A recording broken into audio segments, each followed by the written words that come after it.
জীবনে এমন কিছু কাজ রয়েছে যা আমাদের কখনোই করা উচিত নয়, যেমন আশা করা। যদি আপনি আশা করেন আর আপনার আশা পূর্ণ না হয়, আপনি খুবই কষ্ট পাবেন। এবার আপনি যদি প্রতীক্ষা করেন, করতেই থাকেন, আর সেই ব্যক্তি যদি না আসে, তাহলেও খুব কষ্ট পাবেন। আর হলো তুলনা। আপনি যদি তুলনা করতে যান, তাহলে এটাই ভাববেন যে হয় আমি বা অন্য কোনো ব্যক্তি, এই দুজনের মধ্যে কোনো এক ব্যক্তি নিকৃষ্ট। আর এই ভাবনাটাই হলো অনুচিত। যদি আমরা কথা বলি সেই সব বিষয়ে যা আমাদের করা উচিত, যেমন পরীক্ষা। এই পরীক্ষা সবসময় আমাদের আরো সফল করে তোলে, আরো শ্রেষ্ঠ করে তোলে, আরো উৎকৃষ্ট করে তোলে। আসন্ন মহাসংগ্রামের জন্য আমাদের প্রস্তুত করে তোলে এই পরীক্ষা। তাই এই পরীক্ষার থেকে কখনোই পালাবেন না, এর সম্মুখীন হন। আর হলো কর্ম। কর্ম করা কখনোই বন্ধ করবেন না। তুলনা করার বদলে কর্ম করুন, প্রতীক্ষা করার বদলে কর্ম করুন, আর আশা করার বদলে কর্মই করুন। জীবন সফল হয়ে যাবে। দেখুন, সবার শেষে সত্যি বলতে এই কর্ম আর এই পরীক্ষা, এই দুই আমাদের জীবনকে সুখী করে তুলতে পারে। আসুন আর আমার সাথে ভালোবেসে বলুন, রাধা রাধা। মানুষ তার জীবনে শিক্ষা এবং প্রেম, এই দুই লাভ করে তার মাতা, পিতা এবং গুরুর কাছ থেকে। কিন্তু মানুষ সবথেকে বেশি ভালোবাসে নিজের মাতাকে, কারণ মাতা খুব নির্মল চিত্তে ভালোবাসে, শান্ত মনে আমাদের অন্তরে শক্তির সঞ্চার করে থাকেন, আমাদের উৎসাহ দেন, বলশালী করে তোলেন। ব্যাপারটা কিন্তু এমন নয় যে আমরা নিজেদের বাবা বা গুরুকে ভালোবাসি না, তাদেরকেও আমরা অত্যন্ত ভালোবাসি। শুধু ওনাদের কঠোর ব্যবহার দেখলে আমরা একটু ভয় পেয়ে যাই। এবার ওনাদের এই কঠোর ব্যবহার আমাদের ভালো না লাগলেও অত্যন্ত আবশ্যক, কারণ মাতার থেকে আমরা যে শক্তি লাভ করি তা যেন নিয়ন্ত্রণ হারিয়ে বিধ্বংসী না হয়ে ওঠে, আমরা যেন কোনো কুপথে না চলে যাই, আমরা কখনো যেন দোষ না করে ফেলি। শুধু সেই জন্য পিতা এবং গুরু একটু কঠোর হয়ে ওঠেন, এবং ওনাদের এই কঠোর আচরণ ভবিষ্যতে গিয়ে আমরা অবশ্যই বুঝতে পারি। জীবনে কিছু বছর আমরা এগিয়ে যাই আর তারপর আমরা বুঝতে পারি যে বাবা এবং গুরু আমাদের যথেষ্ট ভালোবাসতেন, কিন্তু ওনাদের ভালোবাসার বহিঃপ্রকাশ আলাদা। প্রয়োজনীয় হলো এটা দেখার, এটা বোঝার যে শুরু থেকে আমাদের প্রতি ওনাদের আচরণ কেমন ছিল।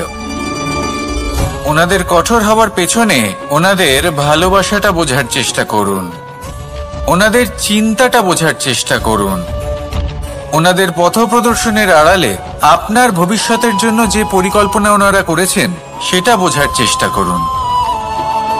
তখন আপনারা বুঝতে পারবেন ওনাদের ভালোবাসাকে। আপনার মনের মধ্যে আপনা থেকেই ওনাদের প্রতি সম্মান জেগে উঠবে। নিজের পিতা এবং নিজের গুরু, এই দুজনের প্রতি কৃতজ্ঞতা প্রকাশ করুন আর আমার সাথে ভালোবেসে বলুন, রাধা রাধা। আমি অনেক সংখ্যক মানুষকে দেখেছি, তাদের কাছে অত্যাধিক জ্ঞান আছে, শিল্প আছে, ধন আছে, কীর্তি আছে, কিন্তু তারা এই সব কিছু নিজেদের কাছেই রাখেন, এই সমাজে বিতরণ করেন না। কারণ হলো ভয়। ওনাদের মনে হয় যে যদি আমি এই সব কিছু সমাজে বিতরণ করি, তাহলে সমাজ আমার শিল্প হোক, ধন হোক, জ্ঞান হোক, কীর্তি হোক, সবকিছু চুরি করে নিয়ে যাবে, আর তার বদলে আমি কিছুই পাবো না। এটা কিন্তু সত্য নয়। সত্য হলো এটাই যে যদি আপনি নিজেকে এই সংসারের প্রতি সমর্পিত করেন, তাহলে এই সংসার আপনার প্রতিও সমর্পিত থাকবে। আপনি শুধু ধন, জ্ঞান, কীর্তি, সম্মান পাবেন তাই নয়, বরং এই সমাজ আপনাকে নিজের চোখে হারাবে, মনের মধ্যে স্থান দেবে।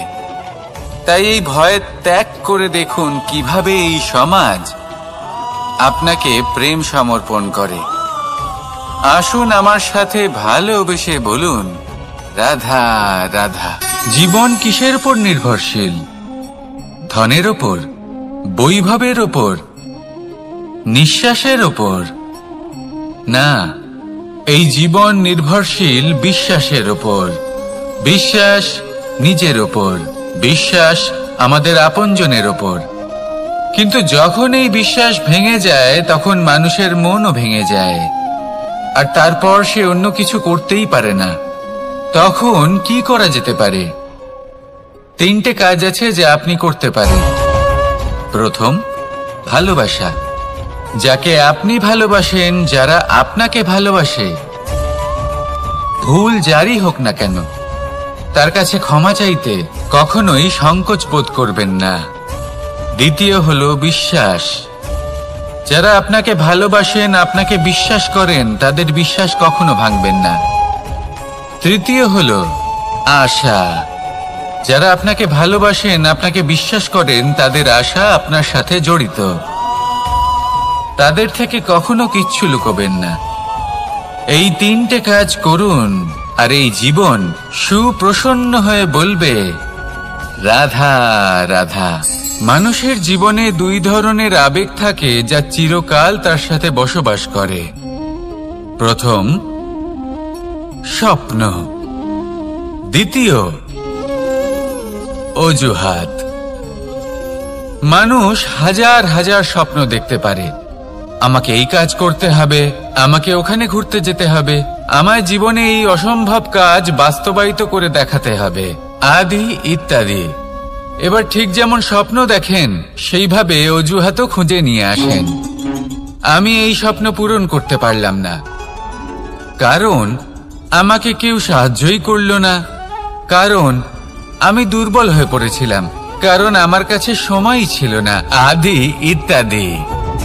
এবার সাফল্য এবং অসফলতার মাঝখানে এই ধরনের সংঘর্ষ হতে থাকে। সাফল্য তখন লাভ করা সম্ভব যখন আপনার স্বপ্ন আপনার অজুহাতের থেকে অনেক বড় হয়, আর অসফলতা তখন পাবেন যখন আপনার অজুহাত আপনার স্বপ্নের থেকে অনেক বড় হয়।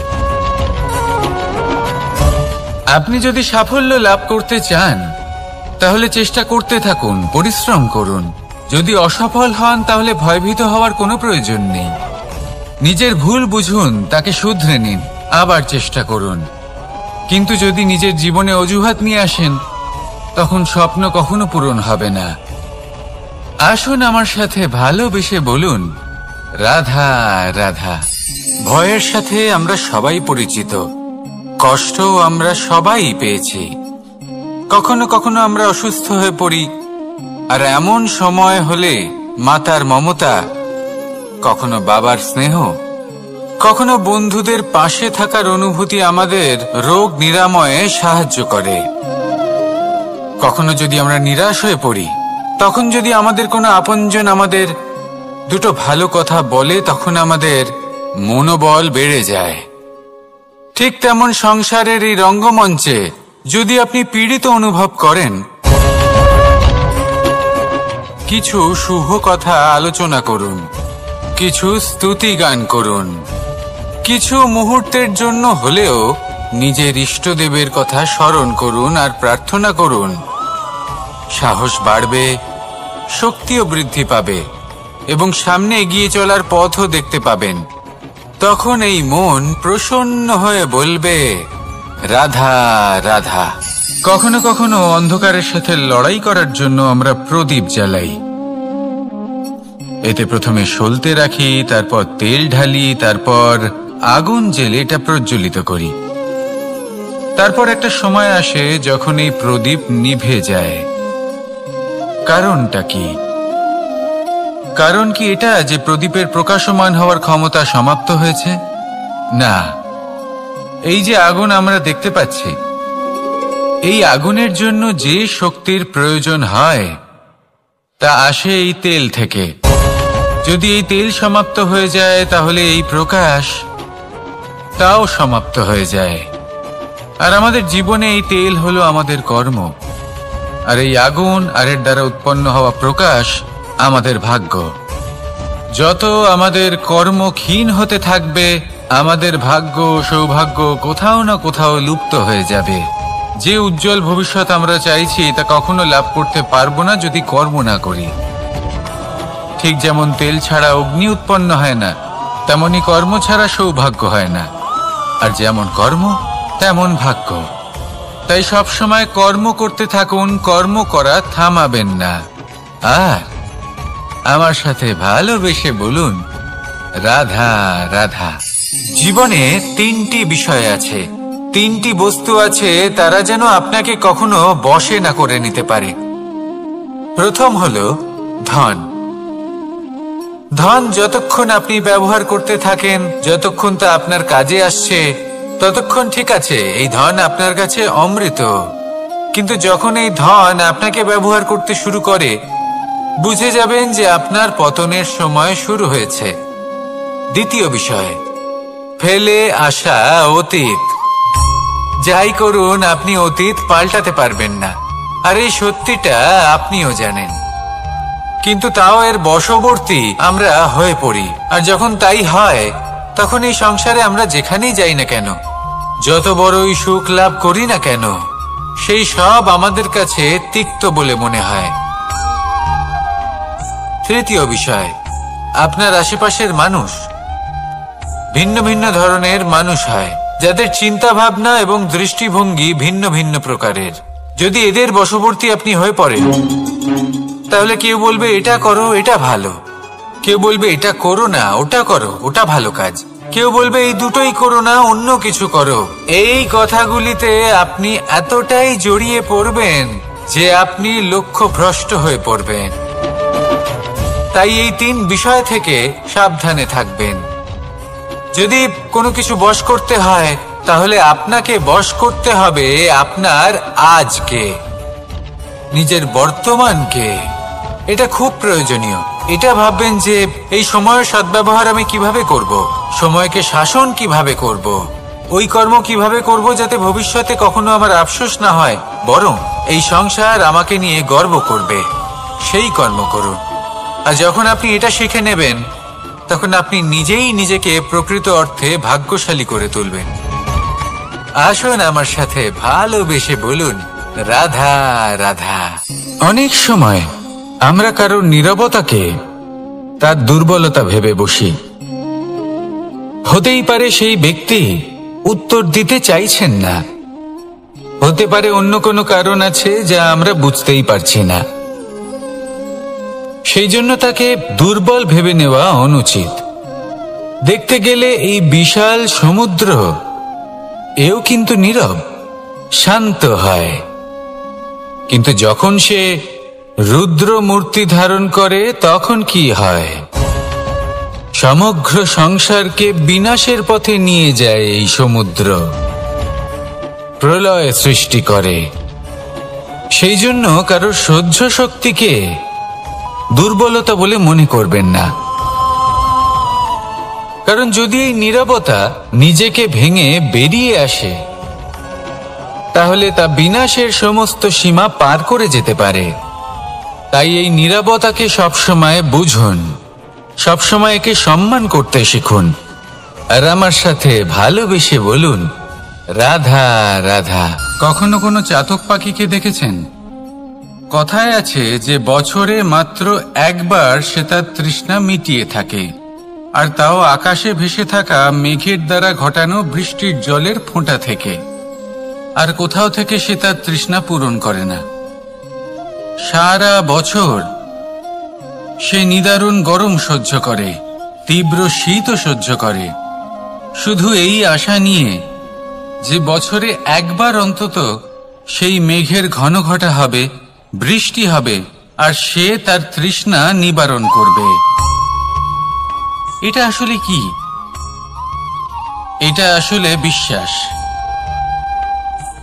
সেই বিশ্বাস যে বছরে একবার সেই মেঘ আসবে তৃষ্ণা নিবারণ করতে।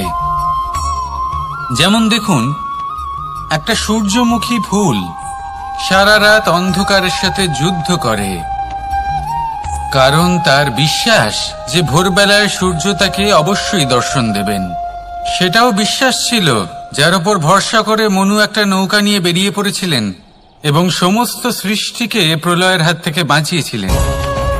সেটাও ছিল ভালোবাসার প্রতি বিশ্বাস, যার উপর ভরসা করে বানর এবং ভাল্লুক সেনা নিয়ে শ্রীরাম আক্রমণ করেছিলেন সমস্ত বরদানপ্রাপ্ত অসুরগণ এবং রাক্ষসগণের লঙ্কায় এবং জয় লাভ করেছিলেন। এই বিশ্বাসই হল এই বিশ্বের আশা। বিশ্বাস রাখুন যে আপনি হলেন সর্বশ্রেষ্ঠ এবং শুধুই নিজের কর্ম করতে থাকুন। এই বিশ্বাসের আশাই আপনাকে প্রতি মুহূর্তে বল প্রদান করবে। এ হলো আমার বিশ্বাস। আসুন আর আমার সাথে ভালোবেসে বলুন, রাধা রাধা। যোগাসন। যোগাসনে আসন অত্যন্ত গুরুত্বপূর্ণ। এবার আমি বলবো সবথেকে শ্রেষ্ঠ আসন কোনটি। আশ্বাস। নিজেকে আশ্বস্ত করতে থাকুন যে আমি আছি, সব ঠিক হবে, যা হচ্ছে ভালোর জন্য হচ্ছে। এই আশ্বাস আপনাকে জীবনে এমন ধনাত্মক বিশ্বাস দেবে যে আপনি বড় বড় সমস্যার সমাধান করতে পারবেন। এবার যদি কথা বলি সবথেকে কঠিন সময়ের, তাহলে সেটা হলো বিচ্ছেদের। যা মা সীতাকে সহ্য করতে হয়েছে শ্রীরামের জন্য, রাধা কৃষ্ণকেও সহ্য করতে হয়েছে। যে ব্যক্তি বিচ্ছেদের সময় সঠিক পথে চলে এসেছে সে জীবনে অনেক শ্রেষ্ঠ স্থানে অবশ্যই পৌঁছতে পারবে। এবার যদি কথা বলি সবথেকে জরুরি এবং গুরুত্বপূর্ণ সময়ের, তাহলে সেটা হলো সংযোগ। সকলকে সাহায্য করতে থাকুন। আপনি অন্যদের সাহায্য করে তাদের যত আনন্দ দিতে পারবেন ততটাই আনন্দ আপনারও জীবনে অবশ্যই আসবে। আসুন আর আমার সাথে ভালোবেসে বলুন, রাধা রাধা। সংসারে সকলে উঁচুতে উঠতে চায়, কেউ নত হতে চায় না। সবাই এটা মনে করে যে নত হওয়ার অর্থ হলো তাদের আত্মসম্মান এবং অহংবোধের বিরুদ্ধাচরণ করা। তাদের মনে হয় যে যদি আমরা নত হই সংসার আমাদের দুর্বল মনে করবে, তাদের শৌর্য এবং তাদের ব্যক্তিত্বের অপমান হবে। কিন্তু এটা কি সত্যি? প্রত্যেকবার নত হওয়ার অর্থ কি সম্মানহানি হওয়া? কখনোই নয়। আপনি নিজের জীবনকেই দেখে নিন। আপনার কোনো অমূল্য জিনিস যদি নিচে পড়ে যায় তাহলে তাকে কিভাবে তোলেন? সেই বস্তুকে তোলার জন্য আপনাকে নত হতেই হবে। আপনি বড়দের আশীর্বাদ কিভাবে লাভ করেন? আপনি নত হয়ে তবেই তাদের আশীর্বাদ লাভ করতে পারেন, তাই না? ভেবে দেখুন, আপনি একটা পথে হাঁটছেন, আপনি দেখতে চাইছেন যে আপনি সঠিক পথে হাঁটছেন কিনা, পায়ের নিচে কাঁটা পড়ে আছে কিনা। কিভাবে দেখবেন? আপনাকে সেই মাথা নত করেই দেখতে হবে। এর অর্থ কি? অর্থ খুব সহজ। প্রত্যেকবার নত হওয়া অনুচিত নয়, সেটা কোনোভাবেই সম্মানহানি নয়। পরিস্থিতি অনুসারে এবং যেখানে প্রয়োজন আপনি নত হতে শিখে গেলে আপনি অনেক কিছুই লাভ করতে পারবেন। জ্ঞান, মান, গুণ, বিশ্বাস। সেই জন্য প্রয়োজন এবং পরিস্থিতি অনুসারে নত হতে শিখুন, এতে অনুচিত কিছুই নেই। আত্মসম্মান থাকা অত্যন্ত প্রয়োজনীয়, কিন্তু তা যেন কখনো অহংকারে পরিণত না হয়। এই বিষয়ে অবশ্যই নজর রাখবেন এবং আমার সাথে ভালোবেসে বলবেন, রাধা রাধা। আমাদের জীবনে অনেক ধরনের ব্যক্তি এসে থাকেন। কেউ কেউ আমাদের সাথে থেকে যান, কেউ আমাদের থেকে দূরে চলে যান। কেউ ভালো মানুষ হন, কেউ খারাপ মানুষ। কিন্তু আমরা সবসময় সেই সময়টাকে নিয়ে দুঃখ প্রকাশ করি যখন আমাদের জীবনে কোনো খারাপ ব্যক্তি প্রবেশ করেন। তারা আমাদের খারাপ অনুভূতি দেন, দুঃখ দেন, কষ্ট দেন। আমরা সবাই তাকে ভালো মন্দ কথা বলি। কিন্তু কেন? এমন বিভিন্ন ধরনের মানুষ, খারাপ মানুষ, ভালো মানুষ সবার জীবনেই আসেন। এবং সকলকেই একটা অমূল্য শিক্ষা দান করে যান। এবার আপনি নিজেই ভেবে দেখুন, জীবনে যখন প্রথমবার আপনি আগুন স্পর্শ করেছিলেন তখন আপনি একটা শিক্ষা লাভ করেছিলেন যে আমাকে আগুনের থেকে একটু দূরে থাকতে হবে। তারপর আস্তে আস্তে আপনি শিখলেন যে কিভাবে এই আগুনকে নিয়ন্ত্রণে রাখতে হবে।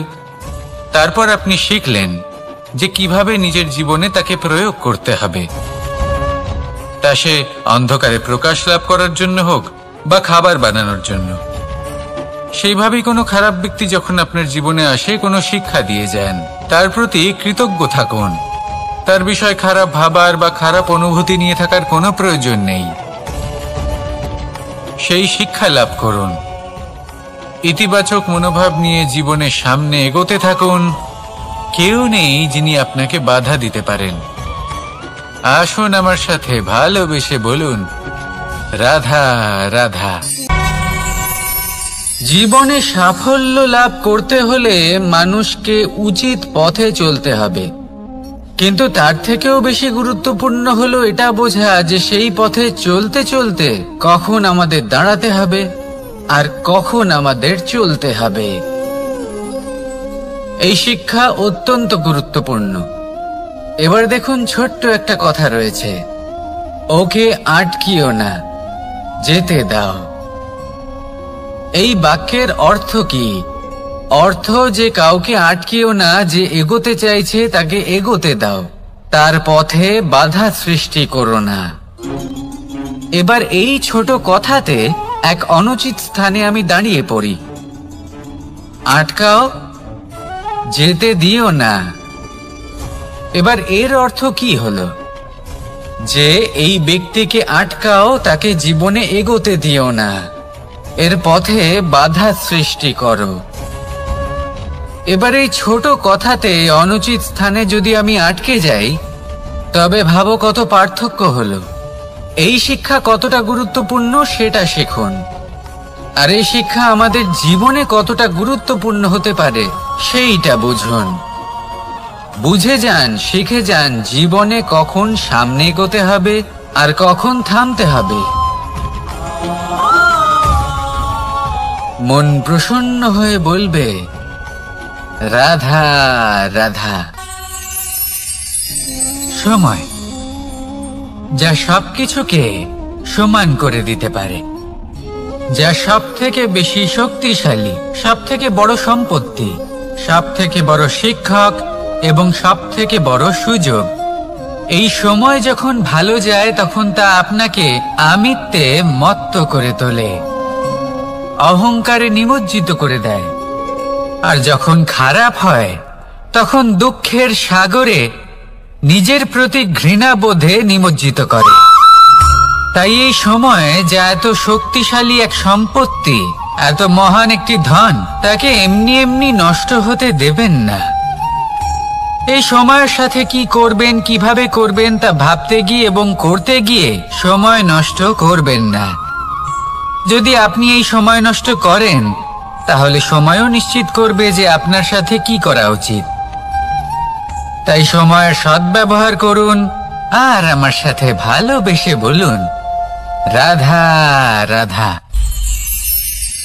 আপনারা সবাই একটা গাছের পাতাকে দেখুন, যতক্ষণ পর্যন্ত গাছের সাথে মানে গাছের ডালের সাথে জুড়ে থাকে সে সবুজ থাকে, বাতাসের সাথে সে নড়তে থাকে। যতক্ষণ পর্যন্ত ও সূর্য থেকে পাওয়া রশ্মির শক্তি গাছে পৌঁছে দেয় ততক্ষণ ও ডালের সাথে যুক্ত থাকে। কিন্তু যখন সেই পাতা শুকিয়ে যায় তখন তার কোনো গুরুত্ব থাকে না। সেই পাতা গাছের ডালে এবং বৃক্ষের কাছে বোঝা হয়ে থেকে যায়। এবং এমন এক সময় আসে যখন সেই ডালটি শুকনো সেই পাতাকে পরিত্যাগ করে। এটাই আমরা এই প্রকৃতিতে দেখি এবং এটাই হলো সত্য। আর এটাই আমাদের জীবনে খুব বড় একটা শিক্ষা। যদি আপনিও নিজের জীবনে নিজের আপনজনদের কাছে বোঝা স্বরূপ হয়ে দাঁড়ান, তাহলে তারা আপনাকে যতই ভালোবাসুক না কেন ওনারা যদি নাও চান তাহলেও এমন এক দিন আসবে যখন আপনার আপনজন আপনাকে পরিত্যাগ করবে। সেই জন্য সবসময় আত্মনির্ভর হয়ে ওঠার চেষ্টা করুন। নিরন্তর পরিশ্রম করতে থাকুন, কারোর উপর বোঝা হয়ে থাকবেন না, বরং তার সাথে মিলে দায়িত্ব পালন করুন। এমনটা করবেন তাহলে আপনার সম্মানও বজায় থাকবে এবং সম্পর্কের মধ্যে আপনার মূল্যও বজায় থাকবে। আসুন আর আমার সাথে ভালোবেসে বলুন, রাধা রাধা। ঈশ্বর আসলে কে? সংসারের বেশিরভাগ মানুষের কাছে ঈশ্বর হলেন এই সংসারের রচয়িতা, পালনকর্তা। কারোর কাছে উনি জ্ঞাতা, কারোর কাছে উনি হলেন আস্থার প্রতীক, আবার কারোর জন্য শুধুমাত্র অন্ধবিশ্বাস। কিন্তু এই ঈশ্বর কি কোনো শরীর, নাকি একটা বোধ, নাকি শুধুই শ্রদ্ধা? ঈশ্বর হলেন তিনি যিনি হলেন আপনার ইষ্ট। সেই জন্যই তো গুরু, মাতা, পিতা এনাদেরও ঈশ্বরই বলা হয়েছে।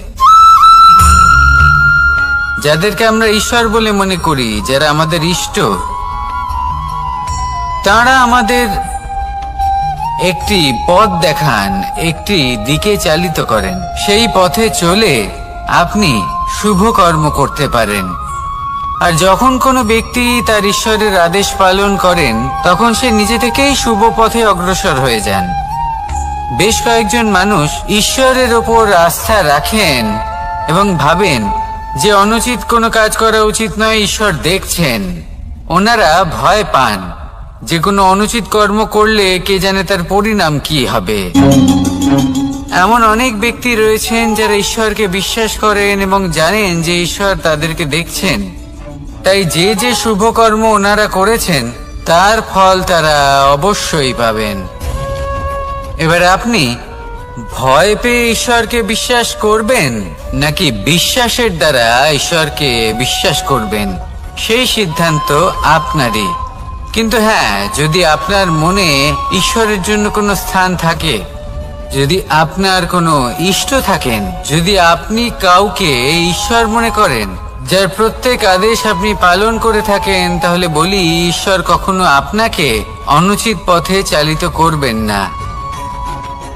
আসুন আমার সাথে ভালোবেসে বলুন, রাধা রাধা। কথায় আছে যে স্বপ্ন এবং লক্ষ্য হলো একটি মুদ্রারই দুটি দিক। যতক্ষণ না স্বপ্ন দেখছেন ততক্ষণ বুঝবেন কি করে আপনার লক্ষ্য কি? স্বপ্ন দেখে যদি নিজের লক্ষ্য বুঝতে পারেন, সেটা পেতে চান, তবেই সেটা লাভ করতে পারবেন। কিন্তু স্বপ্ন এবং লক্ষ্য এই দুইয়ের মধ্যে একটা ভারসাম্য রয়েছে, যেটা বজায় রাখা প্রয়োজনীয়। একে আমরা বলে থাকি পরিশ্রম। দেখুন, যদি আপনি স্বপ্ন দেখতে চান তাহলে পরিশ্রম ত্যাগ করে নিদ্রা লাভ প্রয়োজন। কিন্তু যদি আপনি লক্ষ্য লাভ করতে চান তাহলে আপনাকে নিদ্রা ত্যাগ করে পরিশ্রম করতে হবে। তাই আলস্য ত্যাগ করুন এবং সিদ্ধান্ত নিন যে আপনি কি চান। আপনার জীবনের এই তুলাদণ্ডে স্বপ্নের পাল্লা ভারী হওয়া প্রয়োজন নাকি লক্ষ্যের? আমার মতে এই দুইয়ের মধ্যে যদি ভারসাম্য বজায় রাখেন, তবে পথ নিজে থেকেই সামনে আসবে। শুধু সেই পথে অগ্রসর হতে থাকুন এবং আমার সাথে ভালোবেসে বলুন, রাধা রাধা।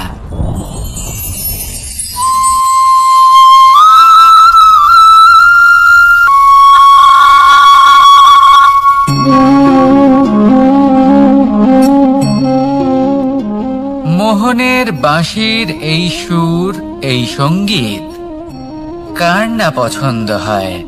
সবারই খুব ভালো লাগে। এবার এই সুর আসে কোথা থেকে?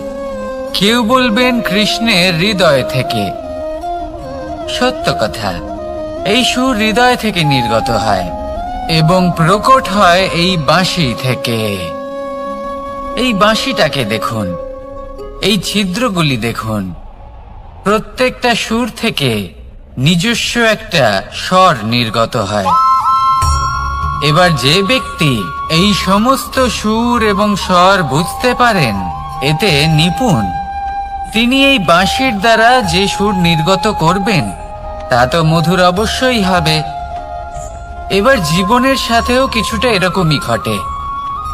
জীবনের কিছু নীতি থাকে, অর্থ, কুটুম্ব এবং আধ্যাত্মিক। যদি জীবনের প্রত্যেকটা মুহূর্ত সুখময় হয় এরকম আপনি চান, তাহলে এই তিনটি নীতিতে আপনাকে নিপুণ হতে হবে। কোনো একটি বিশেষ নীতির প্রতি যদি আপনি বেশি ঝুঁকে পড়েন, তাহলে বাকি দুই নীতি থেকে যা সুখ লাভ করা সম্ভব তা পারবেন না। ধন অর্জন করতে হবে পরিবারের জন্য, পরিবারের সুখ মনের শান্তির জন্য, মনে শান্তির প্রয়োজন মনের শুদ্ধতার জন্য।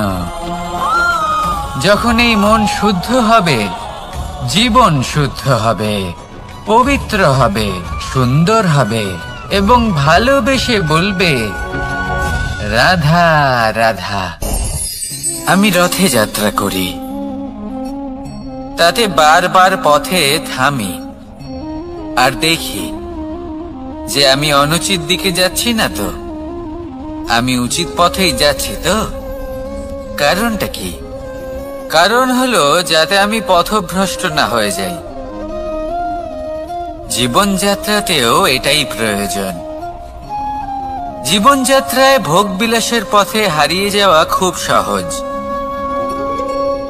বারবার থেমে আপনাকে দেখতে হবে, নিজেকে কিছু প্রশ্ন করতে হবে। আমি কি আজ সেই কর্মই করছি যেটা আমি করতে চেয়েছিলাম? আমি কি আজ সেই জীবন যাপন করছি যেমন আমি যাপন করতে চেয়েছিলাম? যদি এই প্রশ্নগুলোর উত্তর হ্যাঁ হয়, তাহলে এগোতে থাকুন, নয়তো থেমে যান এবং বিচরণ করুন। মনে রাখবেন, এই সংসার অত্যন্ত জটিল আর এতে হারিয়ে যাওয়া অত্যন্ত সরল। সেই জন্য নিজে থেকে বারবার থামা এবং জীবন চিন্তন করা অত্যন্ত আবশ্যক। তাহলে সেটাই করুন আর আমার সাথে ভালোবেসে বলুন, রাধা রাধা। এই সংসারে যখনই দুজন মানুষ একত্রিত হয়ে কোনো সমস্যার বিষয়ে আলোচনা করেন, তখন হয় সবার শেষে কোনো না কোনো সমাধান বের করেন বা কোনো না কোনো বিবাদ করেন। এই বিবাদ হলো মনুষ্য জীবনের সব থেকে বড় ঝামেলা, সব থেকে বড় সমস্যা। ভেবে দেখুন, এই বিবাদ কেন হয়? তখনই হয় যখন বার্তালাপ ঠিকমতো হয় না। আর বার্তালাপ ঠিকমতো কেন হয় না? কারণ বেশিরভাগ সময় মানুষ একটাই ভুল করে বসে। সামনের মানুষের কথা শোনেন, কিন্তু তার উত্তর দেবার জন্য, তার কথার মর্ম বোঝার জন্য নয়। কিন্তু যেদিন থেকে, যে মুহূর্ত থেকে আপনি এটা শিখতে শুরু করে দেবেন যে আমি অপরের কথা শুনবো, কিন্তু সেটা বোঝার জন্য, তাকে উল্টে জবাব দেবার জন্য নয়, সেদিন থেকেই বিবাদের সমাপ্তি ঘটবে আর বার্তালাপ স্পষ্ট হয়ে যাবে। দেখুন, হয় সামনের মানুষের কথা বুঝতে শিখুন বা নিজের বক্তব্য ভালোভাবে সামনের মানুষটাকে বুঝিয়ে বলুন। বার্তালাপ নাকি বিবাদ, আপনি কোনটা চান? সিদ্ধান্ত আপনার। আসুন আর আমার সাথে ভালোবেসে বলুন, রাধা রাধা। কাম, তৃতীয় পুরুষার্থ। এবার অধিকাংশ মানুষই কাম বলতে বিলাসিতা, বাসনা, লালসা মনে করে ফেলে। আসলে এমন কিছুই নয়। কামের বাস্তবিক অর্থ কি? কামের বাস্তবিক অর্থ হলো কামনা। প্রতিটা ব্যক্তি, প্রতিটা মানুষ, প্রতিটা জীব এই সংসারে কোনো না কোনো বিশেষ কারণে আসে। সেই কারণকে পূর্ণ করার জন্য কর্ম করাকে কাম বলে। এখন সেটা সবার জন্য ভিন্ন হতে পারে। কারোর কাছে সেটা জ্ঞান অর্জন করা হতে পারে, আবার কারোর কাছে নির্মাণ করা হতে পারে। কারোর জন্য পরিবারকে সঞ্চালন করা হতে পারে, আবার কারোর জন্য এই সংসার থেকে পাপ দূর করা হতে পারে। কিন্তু সবথেকে গুরুত্বপূর্ণ হলো যে মানুষ যেন নিজের কর্ম ঠিক করে করে, সম্পূর্ণ যত্ন নিয়ে করে। তৃতীয় পুরুষার্থ মানে এই কাম। এটার অনুচিত অর্থ নিজেকে বোঝানো মানেই সমগ্র জীবনকে অর্থহীন করে দেওয়া। তাই প্রেম দ্বারা আপনার এই সংসারে আসার কারণটাকে অনুসন্ধান করুন, আর এই প্রেমের সাথেই বলুন রাধা রাধা। প্রেম আড়াই অক্ষর, মাত্র আড়াই অক্ষরের এই শব্দ প্রেম, এর মধ্যে ত্রিলোকের এবং সমগ্র ব্রহ্মাণ্ডের বীজ নিহিত আছে। এমন কি আছে যে এই প্রেম করতে পারে না? যেখানে শক্তি এবং বিদ্যা প্রয়োগ করে আপনি কিছুই করতে পারবেন না, সেটাও প্রেম দ্বারা অর্জন করা সম্ভব। প্রেম চাইলে পাথরেও ফুল ফোটাতে পারে। প্রেম চাইলে ন্যাড়া পাহাড়ের বুক চিরে নদীপথ তৈরি করতে পারে। চাইলে নিরক্ষর ব্যক্তিকে সংসারের শ্রেষ্ঠ জ্ঞানী করে তুলতে পারে। শুধুমাত্র এই প্রেমের জন্য সবার দুষ্টু কানাই ঘনশ্যাম হয়ে উঠেছিল। শুধুমাত্র এই প্রেমের টানেই ত্রিলোকের স্বামী দ্বারকাধীশ নির্ধন সুদামার পদসেবাও করেছিলেন। এই প্রেম হলো সংসারের সবথেকে বড় শক্তি। এই সংসারের আধার হলো প্রেম।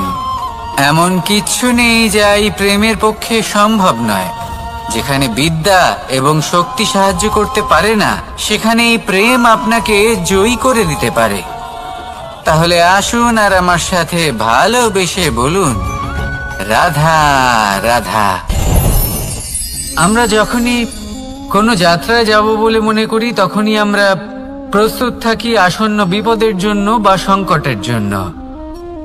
যেমন যদি আমাদের মনে হয় যে আজকের পরিবেশ খুব ঠান্ডা হবে, তাহলে আমরা গরম বস্ত্র ধারণ করি বা সেটাকে সাথে নিয়ে যাই। যদি মনে হয় যে বৃষ্টি হতে পারে বা বৃষ্টি হয়ে চলেছে, আমরা দেখছি, তাহলে আমরা একটা ছাতা সাথে নিয়ে নিই। আমরা প্রস্তুত থাকতে চাই এবং এটাই উচিত, এবং সেই কারণেই আমরা যাত্রায় সাফল্য লাভ করি। কিন্তু যদি আমরা কথা বলি জীবনযাত্রা নিয়ে, যা কিনা সব থেকে বেশি গুরুত্বপূর্ণ, তাহলে তার জন্য আমরা পূর্ণরূপে প্রস্তুত থাকি না। আশেপাশের মানুষ, এই সমাজ, আমাদের সাথী, আমাদের মিত্ররা যে কোনো মুহূর্তে বদলে যেতে পারেন। সেই জন্য আমরা নিজেদেরকে কখনো সাবধান করি না, কখনোই নিজেদের প্রস্তুত করি না। আমাদের এটা কখনোই মনে হয় না যে এরকম হতে পারে, আর সেই কারণেই শেষে গিয়ে আমরা অত্যন্ত দুঃখ পাই।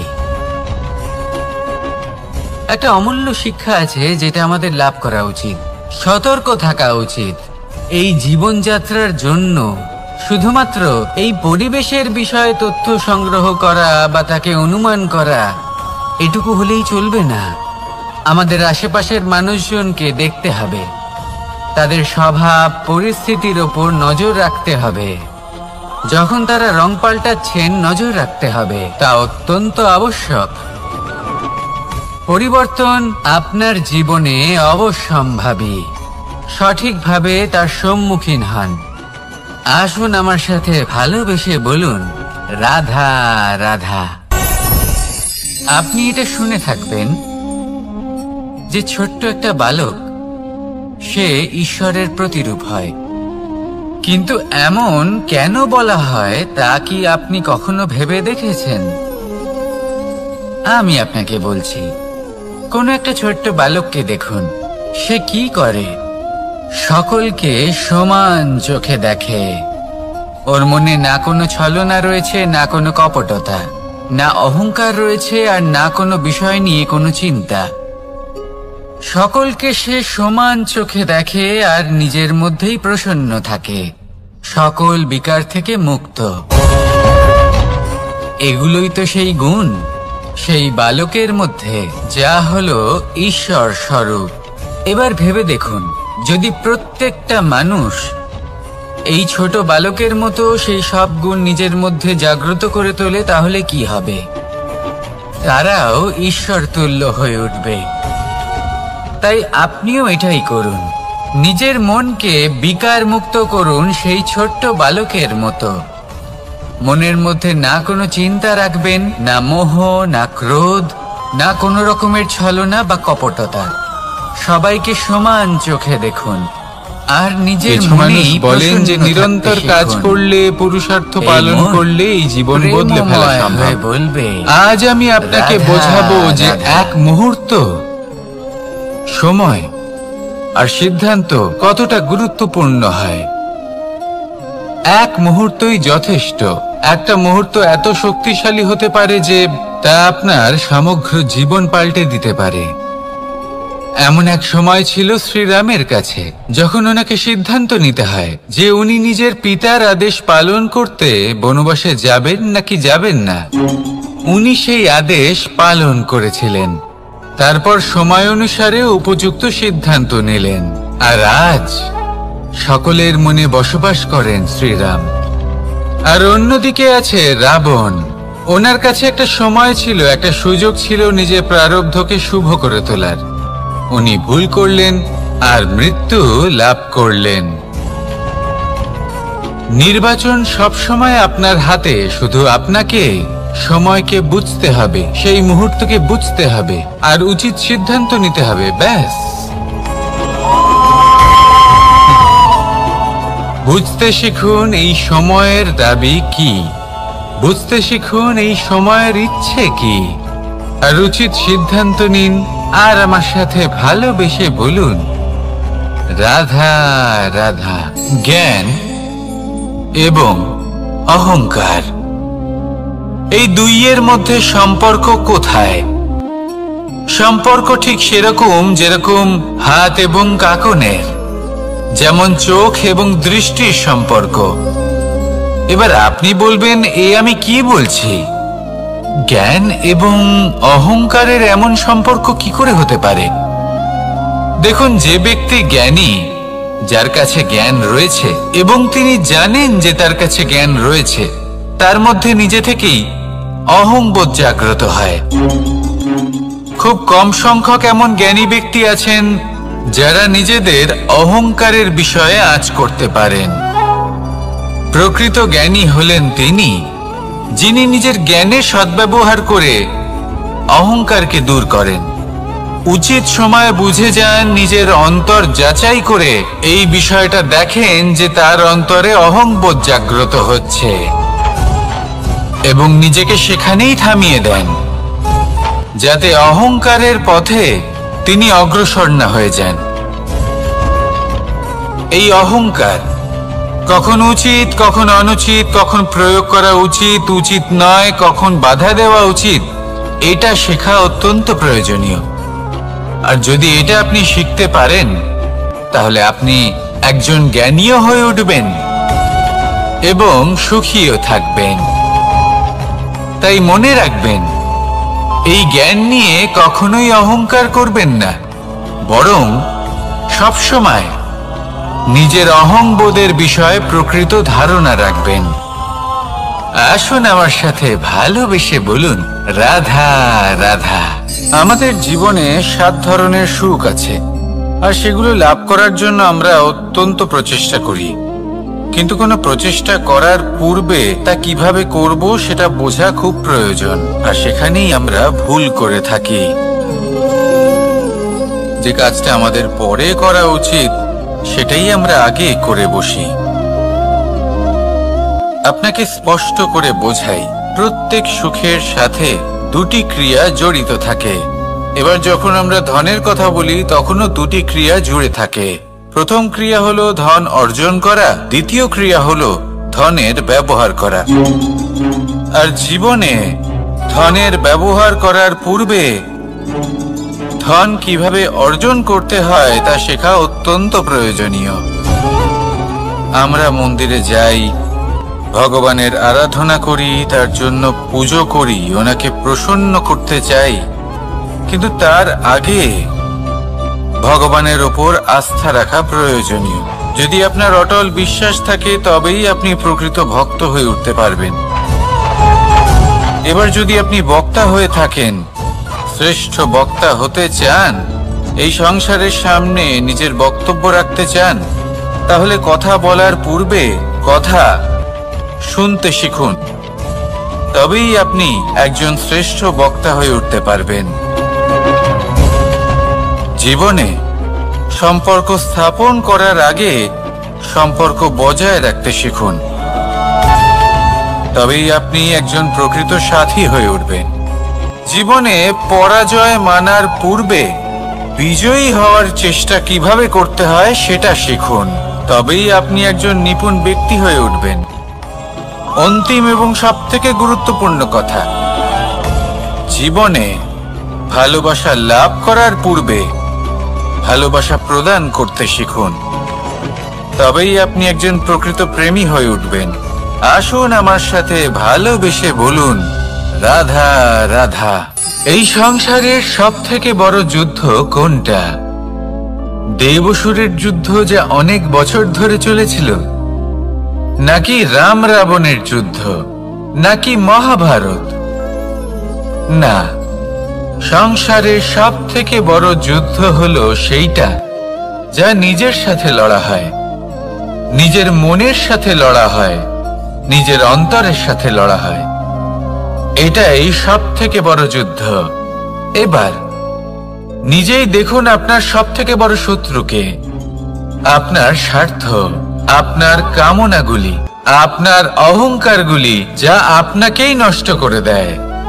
যদি এদের ওপর আপনি বিজয় লাভ করতে পারেন, তাহলে ধরে নিন এই সংসারে সবার ওপরে আপনি বিজয় লাভ করতে পারবেন।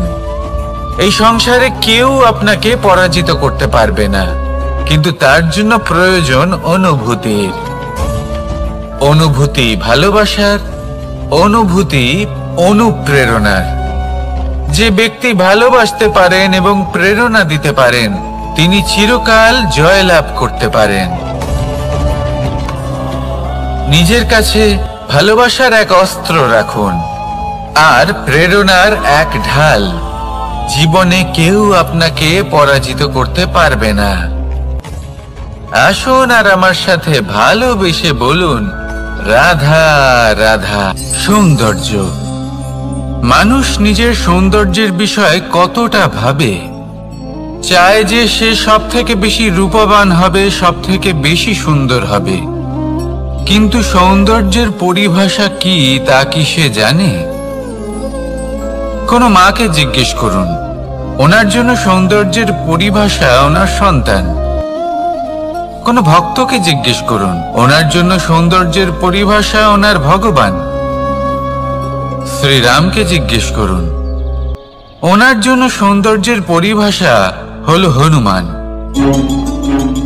ভাঙা হানু, ফুলে যাওয়া মুখ, দেখতে গেলে উনি বানর, লম্বা লেজ, এত নিরীহ যে ওনাকে অমূল্য মালা দিলে সেটা ছিঁড়ে তার ভেতরে শ্রীরামকে খুঁজছিলেন। কিন্তু ওনার ভাবনা কত সুন্দর। উনি এটা বিশ্বাস করেন যে সংসারের যতই মূল্যবান জিনিস দিয়ে এই মালা তৈরি করা হোক না কেন, যদি এর মধ্যে শ্রীরাম না থাকেন তাহলে এর মধ্যে কোনো অর্থ নেই। সৌন্দর্য রূপে নয়, ভাবনায় নিহিত থাকে। যদি আপনি সৌন্দর্য প্রাপ্ত করতে চান তাহলে তা কর্মে নিয়ে আসুন, ভাবনায় এবং বিচারে নিয়ে আসুন। এই সৌন্দর্য আপনার সাথেই থাকবে। যদি আপনি সৌন্দর্যকে রূপের মধ্যে খোঁজেন তাহলে কিছুক্ষণের জন্য পাবেন, সেই সৌন্দর্য সময়ের সাথে হারিয়ে যাবে। সৌন্দর্য যদি পেতে চান, খুঁজতেই চান, তাহলে হৃদয় খুঁজুন, কর্মে খুঁজুন। মন প্রসন্ন হয়ে বলবে, রাধা রাধা।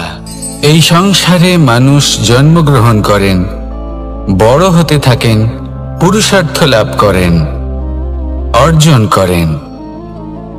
অর্জন করা আসলে কি? বেশিরভাগ মানুষ বলেন অর্জন করা অর্থাৎ ধন সম্পত্তি অর্জন করা। আর কি অর্জন করা যায়? আর কি লাভ করা যায়? আসল প্রশ্ন হলো এটাই যে কি এমন আছে যা বাস্তব রূপে অর্জন করার যোগ্য। তা হলো ব্যবহার, জ্ঞান এবং সন্তোষ। কেন? কারণ আপনি যখন এই সংসার ছেড়ে চলে যাবেন, তখন আপনার ধন সম্পত্তি আপনাকে বিদায় জানাতে আসবে না। আপনাকে বিদায় জানাতে আসবে আপনার আপনজন, যাদের সাথে আপনার সুসম্পর্ক ছিল। সমগ্র সংসারে সহস্র মানুষ ধন অর্জন করে থাকেন। শ্রেষ্ঠ মানুষ হলেন তিনি যিনি ব্যবহার, জ্ঞান এবং সন্তোষ অর্জন করে থাকেন, একে সকলের মধ্যে বিতরণ করেন। তাই এটাই করুন আর আমার সাথে ভালোবেসে বলুন, রাধা রাধা। সেই কখন থেকে এই পুস্তকটিকে দেখছি, কিন্তু এর থেকে আমি কোনো জ্ঞান লাভ করতেই পারছি না। এবার আপনি বলবেন যে আজ কেমন বিচিত্র কথা বলছি আমি। যদি এই পুস্তক থেকে আমাকে জ্ঞান লাভ করতে হয়, তাহলে শুধুই তাকিয়ে থাকলে হবে না। আমাকে এই পুস্তককে খুলতে হবে, পড়তে হবে, তাকে বুঝতে হবে, তবেই তো জ্ঞান প্রাপ্তি হবে। বড়ই সহজ একটা ব্যাপার, কিন্তু একে যাপন করা অত্যন্ত কঠিন, তাই না? আপনি নিজেকেই দেখে নিন। আপনার কাছে অনেক জ্ঞান রয়েছে। সহজ থেকে সহজতর জ্ঞানের কথা যদি বলি, আপনি এটুকু তো জানেন যে সত্যি কথা বলা ভালো কাজ, দান করা হলো পুণ্যের কাজ। আপনি জানেন যে পরিশ্রম করলে সাফল্য আসবে। এই জ্ঞান তো আমাদের কাছে রয়েছে, এমন অনেক জ্ঞান আমাদের কাছে রয়েছে, কিন্তু আলস্যের কারণে, অবহেলা করে আমরা শুধু এই জ্ঞান প্রয়োগ করতে পারি না, এই জ্ঞান যাপন করতে পারি না, একে আচরণে প্রয়োগ করতে পারি না, সেই জন্য দুঃখী হয়ে যাই। তাই আপনার কাছে যা যা জ্ঞান আছে, যা যা জ্ঞান আপনি লাভ করেছেন, সেই জ্ঞান যাপন করা শুরু করুন, জীবনে প্রয়োগ করতে শুরু করুন। এই মন প্রত্যেকটি মুহূর্তে প্রসন্ন থাকবে, আর লক্ষ্য প্রাপ্ত করে এই মন বলবে, রাধা রাধা। একটা জলের ফোঁটাকে ফোঁটা নামে সম্বোধন করা হয়। অনেক ফোঁটা একত্রিত হলে সাগরের রূপ ধারণ করে। শুধু একটা পাতাকে পাতা বলা হয়, অন্য অনেক পাতার সাথে একত্রিত হলে তা গ্রন্থের রূপ ধারণ করে। একটা মাত্র সুতো অন্য সুতোর সাথে মিলিত হলে বস্ত্রের রূপ ধারণ করে। অনেক সংখ্যক ইট একত্রিত হলে মহলের রূপ ধারণ করে। সৈন্যরা একত্রিত হলে সৈন্যদল তৈরি হতে পারে। এটা হলো শক্তি সংগঠনের, এটাই হলো শক্তি একতার। তা সে বনস্পতি হোক বা কোনো ব্যক্তিই হোক, কোনো মনোভাবই হোক, যদি একা থাকে তাহলে দুর্বল হয়ে পড়বে। যদি সংগঠিত থাকে তাহলে শক্তিও বাড়বে আর আপনাকে সামনে এগিয়েও নিয়ে যাবে। তাই এই একতায় বিশ্বাস রাখুন আর আমার সাথে ভালোবেসে বলুন, রাধা রাধা। এমন কিছু রয়েছে মানুষের মনে, তাদের জীবনে এমন এক আবেগ যা সর্বজন বিদিত, যা সবাই জানেন যে উপস্থিত আছে। সেটাকে আমরা সমস্যা বলে থাকি। এমনিতে আমরা সকলেই জানি যে এমন কোনো গৃহ নেই যেখানে মৃত্যুর ছায়া পড়েনি, এমন কোনো বৃক্ষ নেই যার দ্বারা ওষুধ তৈরি সম্ভব নয়, এমন কোনো অন্ন নেই যা সময়ের সাথে বিষ বা অমৃতে পরিণত হতে পারে। এবার এই সমস্যাগুলি কোনো ব্যক্তির জন্য সমস্যা হতে পারে, কিন্তু নিজে থেকে এরা কোনো সমস্যাই নয়। এরা আসে আমাদের সাহায্য করতে, আমাদের কিছু শেখাতে। আপনি নিজেই দেখুন, পর্বতের শিখর থেকে কোনো এক পাখি পড়ে গিয়ে নিজের প্রাণ ত্যাগ করলো। সেটা কখন সম্ভব? যখন সেই পাখি ওড়ার চেষ্টাই করে না। তখন যখন কোনো ব্যক্তি জলে পড়ে যান এবং ডুবে গিয়ে নিজের প্রাণ হারান, এর সম্ভাবনা কখন বেশি থাকে? যখন সেই ব্যক্তি সাঁতার কাটার চেষ্টাই করেন না। তখন এই সমস্যা প্রত্যেকের জীবনে থাকবেই, কিন্তু এটা মনে রাখা প্রয়োজনীয় যে কোনো সমস্যা পরিস্থিতির কারণে সমস্যা হয়ে ওঠে না। এই পরিস্থিতি যখন আমাদের সামনে আসে, আমাদের তা কঠিন মনে হয়। আমরা নতমস্তক হয়ে পড়ি, ভয়ভীত হয়ে পড়ি, তার সম্মুখীন হতে পারি না। তখন তা সমস্যার রূপ নেয়। দৃঢ় হয়ে দাঁড়িয়ে থাকুন সাহসের সাথে, এই পরিস্থিতিগুলির সম্মুখীন হন। দেখবেন সমস্যা কখন সাফল্যে পরিণত হবে আপনি জানতেই পারবেন না। আসুন আমার সাথে ভালোবেসে বলুন, রাধা রাধা। এই সংসারে কখনো কোনো ব্যক্তিকে তার বাইরের পোশাক দেখে বিচার করার চেষ্টা করবেন না। এটা খুব বড় ভুল করবেন। যেমন আমরা জীবনে অনেক সময় এমন করি। ধরুন কোথাও একটা গাছ দেখলাম, খুব বিশাল আকারের একটা গাছ, যেটা মাটির থেকে অনেক উঁচুতে পৌঁছে গেছে, যার বিশাল শাখা আছে। সেগুলো দেখে আমরা ভাবি যে এই গাছে হয়তো কত সুস্বাদু ফল আছে। আমরা সেই গাছের পরিচর্যা করতে থাকি। আবার অন্যদিকে হলো একটি তৃণ, যেটা মাটি থেকে কিছুটা উঁচুতে পৌঁছেছে, কিন্তু সেই তৃণর নিচে, মাটির নিচে অত্যন্ত সুস্বাদু ফল বা সবজি জন্ম নেয়, যা আমাদের স্বাস্থ্যের পক্ষে অত্যন্ত উপকারী। সেই জন্য কখনো আবরণ দেখে কাউকে বিচার করতে চেষ্টা করবেন না। তার বদলে এটা বোঝার চেষ্টা করুন যে আপনার সামনে যে ব্যক্তি আছে বা বস্তু আছে, তার বিশেষত্ব কি। যদি এই বিশেষত্ব বোঝার ক্ষমতা আপনি অর্জন করেন, যদি এই শিল্প আপনি নিজের ভেতরে জাগ্রত করেন, তাহলে এই সংসারে বিশেষত্ব কি সেটা আপনি জানতে পারবেন। আর এই সমস্ত খেলা দৃষ্টি থেকে নয়, দৃষ্টিভঙ্গি থেকে জন্ম নেয়। দৃষ্টিভঙ্গি সবসময় শুভ রাখুন, আর আমার সাথে ভালোবেসে বলুন, রাধা রাধা। যখন মানুষের মৃত্যু হয় তখন কি হয়? অনেক সংখ্যক মানুষ শোক পালন করতে চলে আসেন। যে ব্যক্তি মৃত্যু লাভ করেছেন তার অনেক বস্তু থাকে যেগুলো তার প্রিয়, যেগুলো তিনি ব্যবহার করেছেন। তার শয্যা, তার বস্ত্র, তার আভূষণ সবকিছু তার থেকে বিচ্ছিন্ন করা হয় এবং খালি হাতে তাকে শ্মশানের উদ্দেশ্যে রওনা করা হয়। আমি আপনাকে এই প্রশ্ন করতে চাই, আপনি এই সংসারে কি অর্জন করেছেন? ধন সম্পত্তি, বস্ত্র, আভূষণ, এই সব কিছু যে আপনি অর্জন করেছেন, আপনার মৃত্যুর পরে তা আপনার থেকে দূর হয়ে যাবে।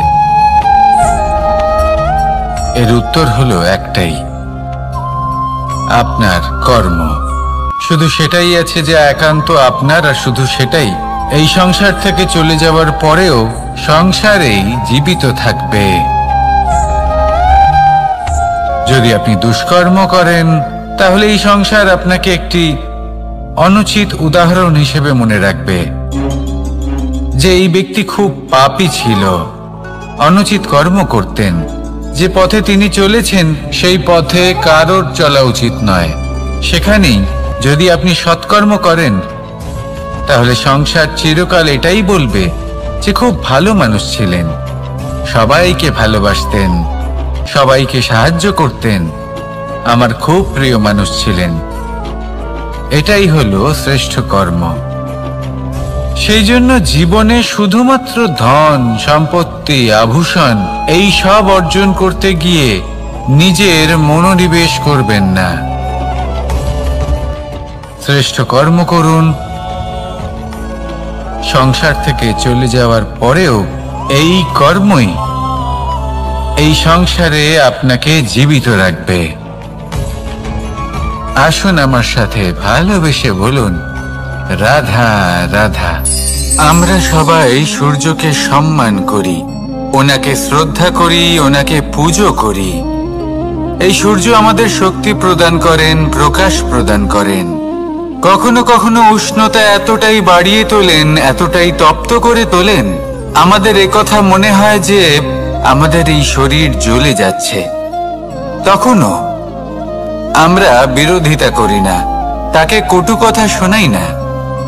আমরা সসম্মানে তা গ্রহণ করি। কেন কেন করি? কারণ আমরা জানি যে সন্ধেবেলা যখন সূর্যাস্ত হবে তখন শুধুমাত্র অন্ধকার বাকি থাকবে। ঠিক কিছুটা এরকমই হয় আমাদের মাতা পিতাও, যিনি আমাদের জন্ম দেন, আমাদের ভরণ পোষণ করেন, আমাদের বড় করেন, আমাদের প্রেম প্রদান করেন। কখনো কখনো তাদের মুখ থেকে কটু কথা নিঃসৃত হয়, আমাদের দুঃখ হয়, কিন্তু তখন আমাদের এটা বোঝা উচিত এগুলি নিঃসৃত হচ্ছে আমাদেরই মঙ্গলের জন্য। যেমন সূর্যদেব, উনিও উত্তাপ দিয়ে থাকেন আমাদেরই মঙ্গলের জন্য, যাতে ফসল পাকতে পারে, যাতে জল বাষ্প হয়ে মেঘ হতে পারে, বৃষ্টি হতে পারে, আর এই সংসারে নিরন্তর জলের প্রবাহ থাকে। আমাদের মাতা পিতা, তাদের কঠোর আচরণ, তাদের কঠোর অনুশাসনের পেছনে লুকিয়ে থাকে ওনাদের ভালোবাসা। আমাদের তা বুঝতে হবে, সসম্মানে ওনাদের গ্রহণ করতে হবে। কারণ ঠিক সূর্যাস্তের পরে যেমন চতুর্দিক অন্ধকারচ্ছন্ন হয়ে যায়, তেমনি আমাদের জীবন থেকে যখন আমাদের মাতা পিতা চলে যায় তখন আমাদের জীবনেও শুধু এবং শুধুমাত্র অন্ধকারই ছেয়ে থাকে। সেই জন্য নিজের মাতা পিতাকে সম্মান করুন, ওনাদের ভালোবাসা প্রদান করুন। এই মন আর এই জীবন প্রসন্ন হয়ে বলবে, রাধা রাধা। কিছু মানুষ বলেন যে নিরন্তর কাজ করলে, পুরুষার্থ পালন করলে এই জীবন বদলে ফেলা সম্ভব। আজ আমি আপনাকে বোঝাবো যে এক মুহূর্ত, সময় আর সিদ্ধান্ত কতটা গুরুত্বপূর্ণ হয়। এক মুহূর্তই যথেষ্ট। একটা মুহূর্ত এত শক্তিশালী হতে পারে যে তা আপনার সমগ্র জীবন পাল্টে দিতে পারে। এমন এক সময় ছিল শ্রীরামের কাছে, যখন ওনাকে সিদ্ধান্ত নিতে হয় যে উনি নিজের পিতার আদেশ পালন করতে বনবাসে যাবেন নাকি যাবেন না। উনি সেই আদেশ পালন করেছিলেন, তারপর সময় অনুসারে উপযুক্ত সিদ্ধান্ত নিলেন। আর আজ সকলের মনে বসবাস করেন শ্রীরাম। আর অন্যদিকে আছে রাবণ। ওনার কাছে একটা সময় ছিল, একটা সুযোগ ছিল নিজের প্রারব্ধকে শুভ করে তোলার। উনি ভুল করলেন আর মৃত্যু লাভ করলেন। নির্বাচন সবসময় আপনার হাতে, শুধু আপনাকে সময়কে বুঝতে হবে, সেই মুহূর্তকে বুঝতে হবে আর উচিত সিদ্ধান্ত নিতে হবে, ব্যাস। বুঝতে শিখুন এই সময়ের দাবি কি, বুঝতে শিখুন এই সময়ের ইচ্ছে কি, আর উচিত সিদ্ধান্ত নিন। আর আমার সাথে ভালোবেসে বলুন, রাধা রাধা। জ্ঞান এবং অহংকার, এই দুইয়ের মধ্যে সম্পর্ক কোথায়? সম্পর্ক ঠিক সেরকম যেরকম হাত এবং কাঁকনের, যেমন চোখ এবং দৃষ্টির সম্পর্ক। এবার আপনি বলবেন, এ আমি কি বলছি? জ্ঞান এবং অহংকারের এমন সম্পর্ক কি করে হতে পারে? দেখুন, যে ব্যক্তি জ্ঞানী, যার কাছে জ্ঞান রয়েছে এবং তিনি জানেন যে তার কাছে জ্ঞান রয়েছে, তার মধ্যে নিজে থেকেই অহংবোধ জাগ্রত হয়। খুব কম সংখ্যক এমন জ্ঞানী ব্যক্তি আছেন যারা নিজেদের অহংকারের বিষয়ে আঁচ করতে পারেন। প্রকৃত জ্ঞানী হলেন তিনি যিনি নিজের জ্ঞানের সদ্ব্যবহার করে অহংকারকে দূর করেন, উচিত সময় বুঝে যান, নিজের অন্তর যাচাই করে এই বিষয়টা দেখেন যে তার অন্তরে অহংবোধ জাগ্রত হচ্ছে এবং নিজেকে সেখানেই থামিয়ে দেন, যাতে অহংকারের পথে তিনি অগ্রসর না হয়ে যান। এই অহংকার কখন উচিত, কখন অনুচিত, কখন প্রয়োগ করা উচিত, উচিত নয়, কখন বাধা দেওয়া উচিত, এটা শেখা অত্যন্ত প্রয়োজনীয়। আর যদি এটা আপনি শিখতে পারেন, তাহলে আপনি একজন জ্ঞানীও হয়ে উঠবেন এবং সুখীও থাকবেন। তাই মনে রাখবেন, এই জ্ঞান নিয়ে কখনোই অহংকার করবেন না, বরং সবসময় নিজের অহংবোধের বিষয়ে প্রকৃত ধারণা রাখবেন। আসুন আমার সাথে ভালোবেসে বলুন, রাধা রাধা। আমাদের জীবনে 7 ধরনের সুখ আছে, আর সেগুলো লাভ করার জন্য আমরা অত্যন্ত প্রচেষ্টা করি। কিন্তু কোনো প্রচেষ্টা করার পূর্বে তা কিভাবে করব সেটা বোঝা খুব প্রয়োজন, আর সেখানেই আমরা ভুল করে থাকি। যে কাজটা আমাদের পরে করা উচিত সেটাই আমরা আগে করে বসি। আপনাকে স্পষ্ট করে বোঝাই, প্রত্যেক সুখের সাথে 2টি ক্রিয়া জড়িত থাকে। এবার যখন আমরা ধনের কথা বলি, তখনও 2টি ক্রিয়া জুড়ে থাকে। প্রথম ক্রিয়া হলো ধন অর্জন করা, দ্বিতীয় ক্রিয়া হলো ধনের ব্যবহার করা। আর জীবনে ধনের ব্যবহার করার পূর্বে ধন কিভাবে অর্জন করতে হয় তা শেখা অত্যন্ত প্রয়োজনীয়। আমরা মন্দিরে যাই, ভগবানের আরাধনা করি, তার জন্য পুজো করি, ওনাকে প্রসন্ন করতে চাই, কিন্তু তার আগে ভগবানের ওপর আস্থা রাখা প্রয়োজনীয়। যদি আপনার অটল বিশ্বাস থাকে, তবেই আপনি প্রকৃত ভক্ত হয়ে উঠতে পারবেন। এবার যদি আপনি বক্তা হয়ে থাকেন, শ্রেষ্ঠ বক্তা হতে চান, এই সংসারের সামনে নিজের বক্তব্য রাখতে চান, তাহলে কথা বলার পূর্বে কথা শুনতে শিখুন। তবেই আপনি একজন শ্রেষ্ঠ বক্তা হয়ে উঠতে পারবেন। জীবনে সম্পর্ক স্থাপন করার আগে সম্পর্ক বজায় রাখতে শিখুন, তবেই আপনি একজন প্রকৃত সাথী হয়ে উঠবেন। জীবনে পরাজয় মানার পূর্বে বিজয়ী হওয়ার চেষ্টা কিভাবে করতে হয় সেটা শিখুন, তবেই আপনি একজন নিপুণ ব্যক্তি হয়ে উঠবেন। অন্তিম এবং সবথেকে গুরুত্বপূর্ণ কথা, জীবনে ভালোবাসা লাভ করার পূর্বে ভালোবাসা প্রদান করতে শিখুন, তবেই আপনি একজন প্রকৃত প্রেমী হয়ে উঠবেন। আসুন আমার সাথে ভালোবেসে বলুন, রাধা রাধা। এই সংসারের সবথেকে বড় যুদ্ধ কোনটা? দেবসুরের যুদ্ধ যা অনেক বছর ধরে চলেছিল, নাকি রাম রাবণের যুদ্ধ, নাকি মহাভারত? না, সংসারের সবথেকে বড় যুদ্ধ হলো সেইটা যা নিজের সাথে লড়া হয়, নিজের মনের সাথে লড়া হয়, নিজের অন্তরের সাথে লড়া হয়। এটাই সবথেকে বড় যুদ্ধ। এবার নিজেই দেখুন আপনার সবথেকে বড় শত্রুকে। আপনার স্বার্থ, আপনার কামনাগুলি, আপনার অহংকারগুলি, যা আপনাকেই নষ্ট করে দেয়। যদি এদের ওপর আপনি বিজয় লাভ করতে পারেন, তাহলে ধরে নিন এই সংসারে সবার ওপরে আপনি বিজয় লাভ করতে পারবেন। এই সংসারে কেউ আপনাকে পরাজিত করতে পারবে না, কিন্তু তার জন্য প্রয়োজন অনুভূতির। অনুভূতি ভালোবাসার, অনুভূতি অনুপ্রেরণার। যে ব্যক্তি ভালোবাসতে পারেন এবং প্রেরণা দিতে পারেন, তিনি চিরকাল জয় লাভ করতে পারেন। নিজের কাছে ভালোবাসার এক অস্ত্র রাখুন আর প্রেরণার এক ঢাল। জীবনে কেউ আপনাকে পরাজিত করতে পারবে না। আসুন আর আমার সাথে ভালোবেসে বলুন, রাধা রাধা। সৌন্দর্য।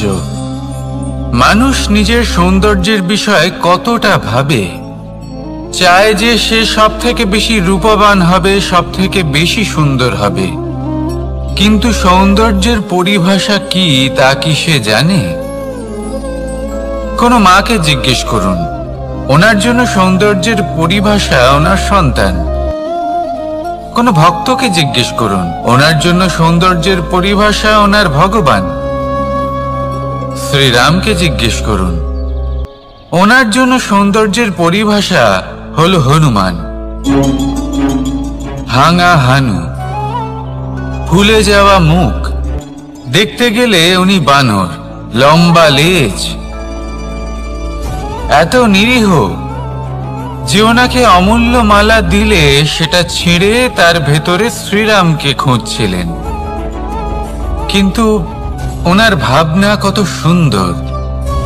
উনি এটা বিশ্বাস করেন যে সংসারের যতই মূল্যবান জিনিস দিয়ে এই মালা তৈরি করা হোক না কেন, যদি এর মধ্যে শ্রীরাম না থাকেন তাহলে এর মধ্যে কোনো অর্থ নেই। সৌন্দর্য রূপে নয়, ভাবনায় নিহিত থাকে। যদি আপনি সৌন্দর্য প্রাপ্ত করতে চান তাহলে তা কর্মে নিয়ে আসুন, ভাবনায় এবং বিচারে নিয়ে আসুন। এই সৌন্দর্য আপনার সাথেই থাকবে। যদি আপনি সৌন্দর্যকে রূপের মধ্যে খোঁজেন তাহলে কিছুক্ষণের জন্য পাবেন, সেই সৌন্দর্য সময়ের সাথে হারিয়ে যাবে। সৌন্দর্য যদি পেতে চান, খুঁজতেই চান, তাহলে হৃদয় খুঁজুন, কর্মে খুঁজুন। মন প্রসন্ন হয়ে বলবে রাধা রাধা। এই সংসারে মানুষ জন্মগ্রহণ করেন, বড় হতে থাকেন, পুরুষার্থ লাভ করেন, অর্জন করেন। অর্জন করা আসলে কি? বেশিরভাগ মানুষ বলেন অর্জন করা অর্থাৎ ধন সম্পত্তি অর্জন করা। আর কি অর্জন করা যায়? আর কি লাভ করা যায়? আসল প্রশ্ন হলো এটাই যে কি এমন আছে যা বাস্তব রূপে অর্জন করার যোগ্য। তা হলো ব্যবহার, জ্ঞান এবং সন্তোষ। কেন? কারণ আপনি যখন এই সংসার ছেড়ে চলে যাবেন তখন আপনার ধন সম্পত্তি আপনাকে বিদায় জানাতে আসবে না। আপনাকে বিদায় জানাতে আসবে আপনার আপনজন, যাদের সাথে আপনার সুসম্পর্ক ছিল।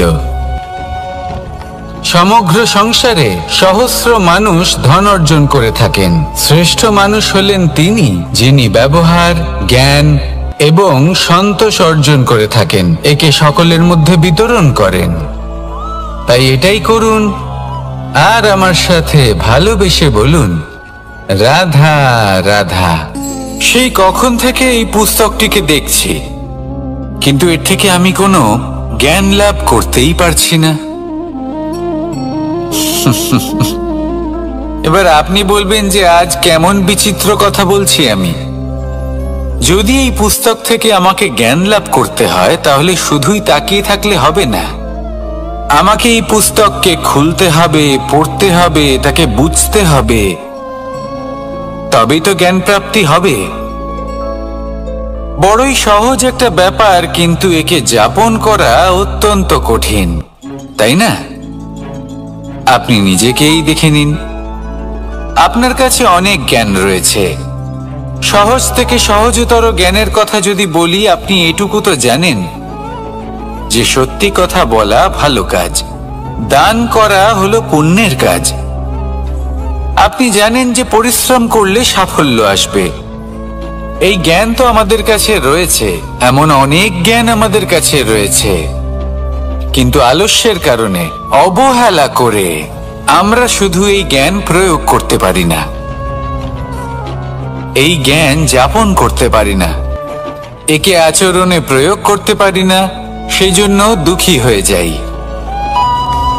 তাই আপনার কাছে যা যা জ্ঞান আছে, যা যা জ্ঞান আপনি লাভ করেছেন, সেই জ্ঞান যাপন করা শুরু করুন, জীবনে প্রয়োগ করতে শুরু করুন। এই মন প্রত্যেকটি মুহূর্তে প্রসন্ন থাকবে, আর লক্ষ্য প্রাপ্ত করে এই মন বলবে রাধা রাধা। একটা জলের ফোঁটাকে ফোঁটা নামে সম্বোধন করা হয়। অনেক ফোঁটা একত্রিত হলে সাগরের রূপ ধারণ করে। শুধু একটা পাতাকে পাতা বলা হয়, অন্য অনেক পাতার সাথে একত্রিত হলে তা গ্রন্থের রূপ ধারণ করে। একটা মাত্র সুতো অন্য সুতোর সাথে মিলিত হলে বস্ত্রের রূপ ধারণ করে। অনেক সংখ্যক ইট একত্রিত হলে মহলের রূপ ধারণ করে। সৈন্যরা একত্রিত হলে সৈন্যদল তৈরি হতে পারে। এটা হলো শক্তি সংগঠনের। এটাই হলো শক্তি একতার। তা সে বনস্পতি হোক বা কোনো ব্যক্তি হোক, কোনো মনোভাবই হোক, যদি একা থাকে তাহলে দুর্বল হয়ে পড়বে। যদি সংগঠিত থাকে তাহলে শক্তিও বাড়বে আর আপনাকে সামনে এগিয়েও নিয়ে যাবে। তাই এই একতায় বিশ্বাস রাখুন আর আমার সাথে ভালোবেসে বলুন, রাধা রাধা। এমন কিছু রয়েছে মানুষের মনে, তাদের জীবনে এমন এক আবেগ যা সর্বজন বিদিত, যা সবাই জানেন যে উপস্থিত আছে। সেটাকে আমরা সমস্যা বলে থাকি। এমনিতে আমরা সকলেই জানি যে এমন কোনো গৃহ নেই যেখানে মৃত্যুর ছায়া পড়েনি। এমন কোনো বৃক্ষ নেই যার দ্বারা ওষুধ তৈরি সম্ভব নয়। এমন কোনো অন্ন নেই যা সময়ের সাথে বিষ বা অমৃতে পরিণত হতে পারে। এবার এই সমস্যাগুলি কোনো ব্যক্তির জন্য সমস্যা হতে পারে, কিন্তু নিজে থেকে এরা কোনো সমস্যাই নয়। এরা আসে আমাদের সাহায্য করতে, আমাদের কিছু শেখাতে। আপনি নিজেই দেখুন, পর্বতের শিখর থেকে কোনো এক পাখি পড়ে গিয়ে নিজের প্রাণ ত্যাগ করলো। সেটা কখন সম্ভব? যখন সেই পাখি ওড়ার চেষ্টাই করে না। তখন যখন কোনো ব্যক্তি জলে পড়ে যান এবং ডুবে গিয়ে নিজের প্রাণ হারান, এর সম্ভাবনা কখন বেশি থাকে? যখন সেই ব্যক্তি সাঁতার কাটার চেষ্টাই করেন না। তখন এই সমস্যা প্রত্যেকের জীবনে থাকবেই, কিন্তু এটা মনে রাখা প্রয়োজনীয় যে কোনো সমস্যা পরিস্থিতির কারণে সমস্যা হয়ে ওঠে না। এই পরিস্থিতি যখন আমাদের সামনে আসে, আমাদের তা কঠিন মনে হয়। আমরা নতমস্তক হয়ে পড়ি, ভয়ভীত হয়ে পড়ি, তার সম্মুখীন হতে পারি না। তখন তা সমস্যার রূপ নেয়। দৃঢ় হয়ে দাঁড়িয়ে থাকুন সাহসের সাথে। এই পরিস্থিতিগুলির সম্মুখীন হন, দেখবেন সমস্যা কখন সাফল্যে পরিণত হবে আপনি জানতেই পারবেন না। আসুন আমার সাথে ভালোবেসে বলুন, রাধা রাধা। এই সংসারে কখনো কোনো ব্যক্তিকে তার বাইরের পোশাক দেখে বিচার করার চেষ্টা করবেন না। এটা খুব বড় ভুল করবেন। যেমন আমরা জীবনে অনেক সময় এমন করি। ধরুন কোথাও একটা গাছ দেখলাম, খুব বিশাল আকারের একটা গাছ, যেটা মাটির থেকে অনেক উঁচুতে পৌঁছে গেছে, যার বিশাল শাখা আছে। সেগুলো দেখে আমরা ভাবি যে এই গাছে হয়তো কত সুস্বাদু ফল আছে। আমরা সেই গাছের পরিচর্যা করতে থাকি। আবার অন্যদিকে হলো একটি তৃণ, যেটা মাটি থেকে কিছুটা উঁচুতে পৌঁছেছে, কিন্তু সেই তৃণর নিচে, মাটির নিচে অত্যন্ত সুস্বাদু ফল বা সবজি জন্ম নেয়, যা আমাদের স্বাস্থ্যের পক্ষে অত্যন্ত উপকারী। সেই জন্য কখনো আবরণ দেখে কাউকে বিচার করতে চেষ্টা করবেন না। তার বদলে এটা বোঝার চেষ্টা করুন যে আপনার সামনে যে ব্যক্তি আছে বা বস্তু আছে, তার বিশেষত্ব কি। যদি এই বিশেষত্ব বোঝার ক্ষমতা আপনি অর্জন করেন, যদি এই শিল্প আপনি নিজের ভেতরে জাগ্রত করেন, তাহলে এই সংসারে বিশেষত্ব কি সেটা আপনি জানতে পারবেন। আর এই সমস্ত খেলা দৃষ্টি থেকে নয়, দৃষ্টিভঙ্গি থেকে জন্ম নেয়। দৃষ্টিভঙ্গি সবসময় শুভ রাখুন আর আমার সাথে ভালোবেসে বলুন, রাধা রাধা।